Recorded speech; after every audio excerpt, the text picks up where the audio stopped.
Hello everyone and welcome to my YouTube channel. Today we're going to talk a little bit about emerging markets. The downgrades of growth of many emerging markets are very severe, and if there's anything that we're seeing in the last month is that the combination of weak currencies plus weak commodities, low export revenues and diminishing foreign exchange reserves add to the complex situation generated by the COVID-19 crisis. For emerging economies, the reality is that it's very difficult to access the monster stimulus and the large levels of government spending plans that we're seeing in developed economies. So, interestingly enough, it is quite evident by now that most emerging economies are going to be negatively impacted by these incredible stimuli that we are seeing all over the world. Why is that? Because on one side, the increase in money supply coming from the United States, from the Eurozone, Bank of Japan, and the Bank of China, what they do is to absorb the savings of emerging economies. The second thing that they do is that the increase in government spending in all those countries trying to incentivize internal demand generate overcapacity, which maintains the very weak environment for commodity prices globally that has already affected many emerging economies.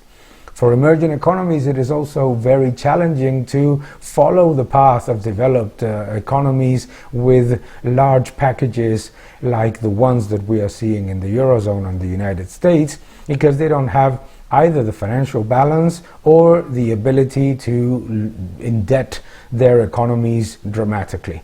Thankfully, by the way. So, the most important thing to think of is that yes, it is true that short term emerging economies will suffer from the combination of a weak economic growth, weakening exports and diminishing foreign exchange reserves. But at the same time, the fact that they cannot incentivize massive overcapacity and huge government spending is precisely the reason why most emerging economies will recover faster and will do so better and better equipped for a solid level of growth once the economy recovers, because they will not have fallen into the trap of those amazingly high stimuli that we are seeing all over the world.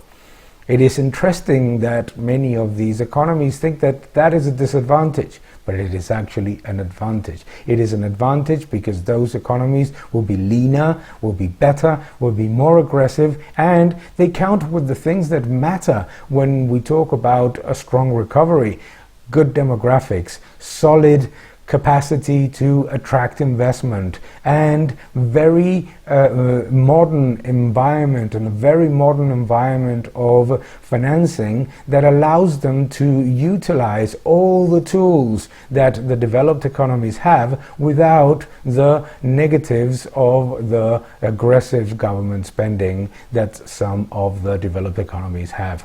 It is interesting that we analyze this in a different way, and I hope that you understand that what is today some kind of a benefit for the developed nations is actually going to be the reason why their growth is going to be weaker, with lower productivity and more indebted than in the past.